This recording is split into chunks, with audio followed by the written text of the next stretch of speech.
Bismillahirrahmanirrahim. Assalamualaikum warahmatullahi wabarakatuh. Apa kabar sahabat Adabiah?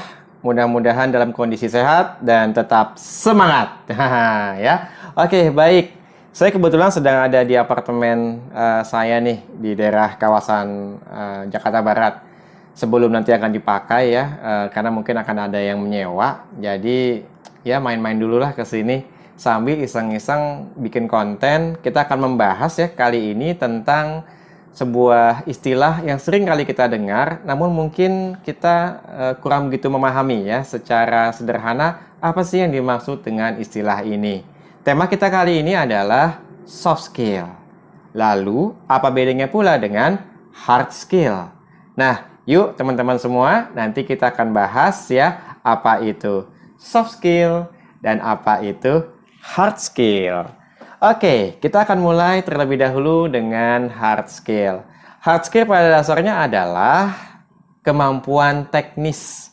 Kalau gitu soft skill, kemampuan non teknis. Betul sekali ya. Sederhana ya teman-teman semua ya. Nah, apa yang dimaksud dengan kemampuan teknis? Kemampuan teknis ini adalah kemampuan dalam mengelola pekerjaan. Jadi kemampuannya spesifik ya untuk pekerjaan tertentu. Misalnya, kalau teman-teman adalah seorang programmer, maka kemampuan dalam mengolah program, membuat program, data-data yang ada di IT, itu adalah kemampuan teknis.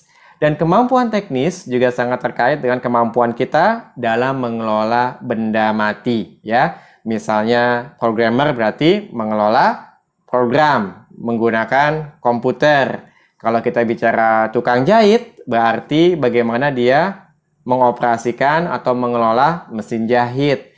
Kalau kita bicara misalnya sebagai seorang akuntan, maka kemampuan dia dalam mengolah angka-angka, menambah, menjumlahkan, membuat laporan-laporan keuangan, itu adalah kemampuan-kemampuan teknis. Jadi kemampuan teknis itu sangat, atau yang disebutkan hard skill ini, sangat terkait dengan kemampuan kita dalam mengelola sebuah pekerjaan. Yang kemampuan ini sangat khas, sangat spesifik untuk pekerjaan tersebut. Nah, sementara itu, bicara mengenai soft skill atau juga kemampuan non-teknis ya. Nah, soft skill ini secara sederhana adalah kemampuan kita mengelola diri kita dan kemampuan kita dalam mengelola hubungan dengan orang lain. Nah, kemampuan mengelola diri dan mengelola hubungan dengan orang lain inilah yang kita kenal dengan kemampuan non-teknis atau soft skill. Dalam bahasa ilmiah, ini seringkali disebutkan juga yaitu emotional quotient atau kecerdasan emosi. Ya. Jadi, dua kepentingan ini, dua skill ini sebetulnya sangat dibutuhkan di dalam kita melakukan pekerjaan. Nah, apa sih contohnya soft skill itu? Tadi saya gunakan contoh pekerjaan misalnya seorang programmer, ya, programmer IT. Kalau kemampuan dalam bagaimana dia mengelola atau mengoperasikan program di IT, maka kemampuan dia untuk berkomunikasi dengan rekan kerjanya, berkomunikasi dengan atasannya, dengan pelanggannya, memahami apa yang menjadi kendala pelanggannya, maka itu adalah kemampuan soft skill. Kenapa? Karena kemampuan itu terkait dengan hubungan interpersonal atau mengelola hubungan dengan orang lain. Contoh lain adalah tadi kita misalnya lihat yaitu seorang penjahit. Nah, ya, seorang penjahit itu kenapa menjadi juga perlu memiliki kemampuan soft skill. Kadang-kala dikejar deadline nih, harus menyelesaikan sekian banyak pakaian dalam waktu tertentu. Nah, akhirnya jadi tegang kan? Jadi stres nih, misalnya gitu ya.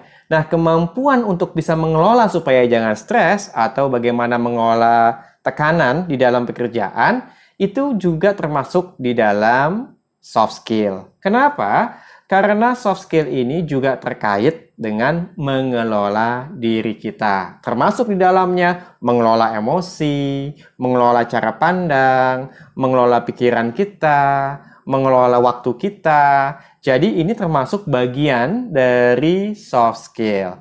Nah, jadi teman-teman semua mudah-mudahan bisa mulai membedakan ya. Jadi kalau kita rangkum nih secara singkat, Hard skill adalah kemampuan teknis. Soft skill adalah kemampuan non-teknis. Hard skill terkait dengan kemampuan spesifik terhadap suatu pekerjaan atau mengelola pekerjaan atau mengelola benda mati ya, non manusia. Sementara itu untuk soft skill itu terkait dengan kemampuan mengelola diri kita sendiri dan juga mengelola hubungan dengan orang lain. Nah, kita akan saksikan ya kenapa dua hal ini penting di dalam pekerjaan. Nanti kita akan bahas, tapi sebelum itu saya ingin mengajak teman-teman, kita lihat dulu yuk. Aduh, pemandangan sini bagus banget ya. Kita lihat apa yang ada di sana. Ya. Oke. Nah, teman-teman nih, apartemen ini terlokasi tuh di daerah. Oh, asik banget pemandangannya, Masya Allah. Lihat ya, bagus banget ya teman-teman ya. Nah, ini nih pemandangan ini nih langka nih ya. Nah, ini ada sungai teman-teman semua ya. Kalau di bahasa Inggris kan nih di apartemen beside the river. Wah ya. Nah, ini kita bisa melihat kota. Ini kalau tengah malam nih keren banget, Masya Allah. Lampu-lampunya juga bagus banget ya. Nah, tapi apartemen ini kebetulan kami sudah tidak tempati lagi karena sekarang kita tinggal di sebuah rumah ya, karena sudah banyak ya anggota keluarganya, jadi sepertinya sudah kurang memadai. Mungkin untuk keluarga kecil atau jumlah yang tidak banyak ini masih mencukupi lah karena ada 2 kamar nih. Nah, kita lanjut ya teman-teman pembahasannya ya. Ini sambil santai aja ya. Jadi tadi kita sudah bahas mengenai definisi dari soft skill dan juga hard skill. Berikut juga tadi kita lihat ada beberapa contohnya. Nah, pertanyaannya adalah kita akan khusus nih membahas mengenai soft skill. Kenapa soft skill itu penting? Apa yang membuat soft skill itu betul-betul harus jadi perhatian kita? Dan kita perlu untuk mengembangkan juga kemampuan non-teknis ini.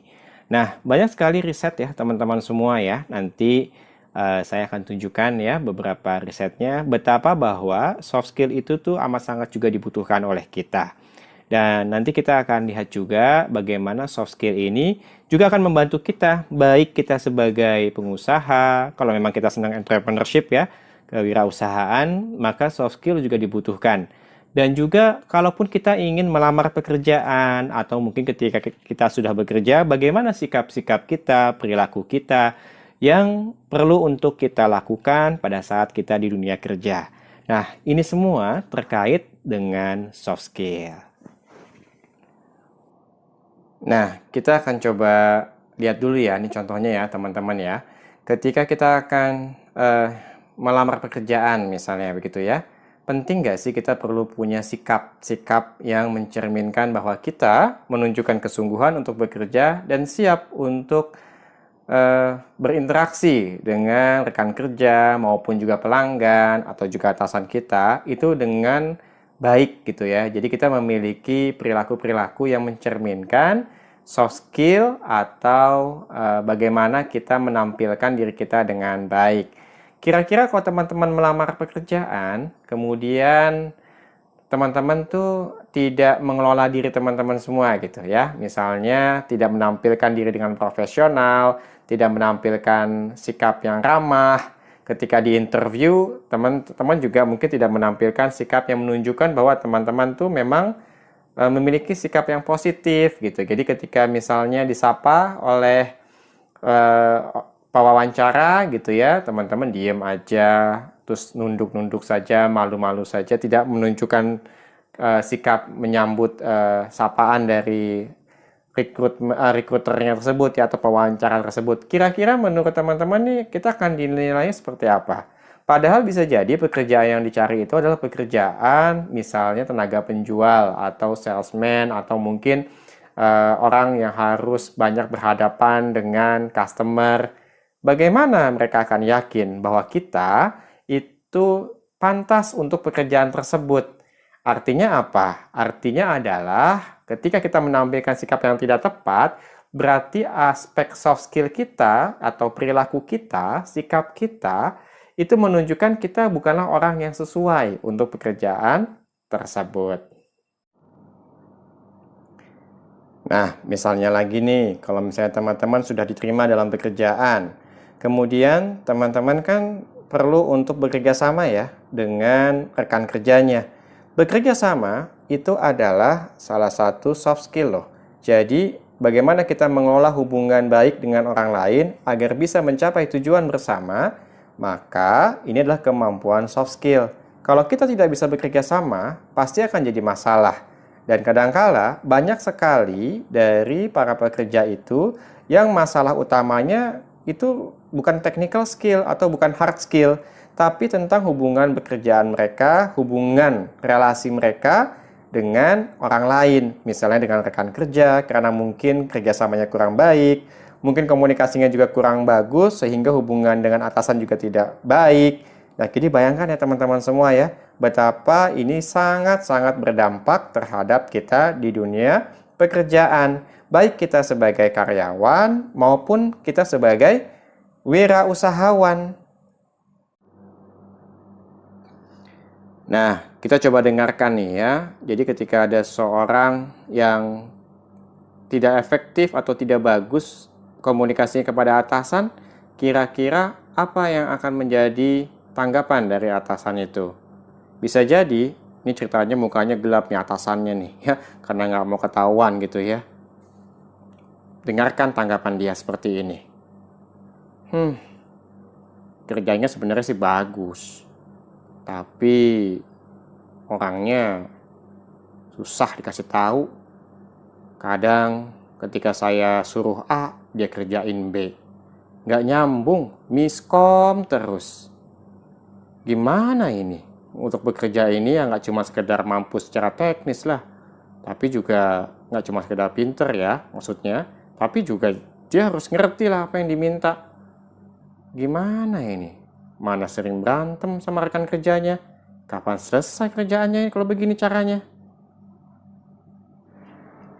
Nah, kebayangkan teman-teman semua, banyak loh kejadian seperti ini.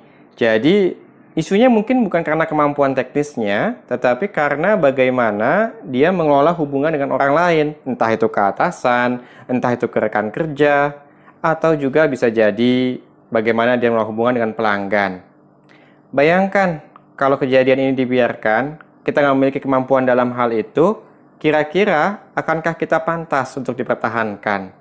Tentunya sebagai perusahaan, pinginnya melihat anak buah atau karyawan itu bisa bekerja sama, mencapai tujuan-tujuan dari perusahaan tersebut.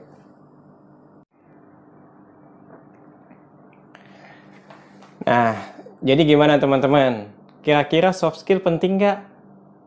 Penting banget ya. Jadi untuk itu, yuk kita pelajari dengan lebih jauh bagaimana kita bisa mengelola diri kita dan juga mengelola hubungan dengan orang lain. Sebagai pengusaha, sama aja. Pengusaha kan juga banyak berhubungan dengan orang lain. Ada pembeli, ada anak buahnya, ada karyawannya. Jadi, soft skill juga tetap dibutuhkan. Karena bicara mengenai kepemimpinan, itu juga bagian dari soft skill loh. Jadi, teman-teman semua, yuk kita belajar sama-sama. Mudah-mudahan dengan semakin kita mengerti pentingnya soft skill, kita bisa terapkan dalam keseharian dan akan membantu kita untuk menjadi pribadi yang lebih baik lagi. Sekian dari saya ya, mudah-mudahan bermanfaat. Kita akan bahas lebih detail lagi di lain waktu. Assalamualaikum warahmatullahi wabarakatuh.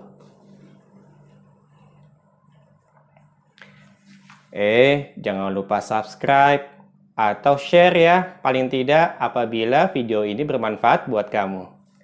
Dah.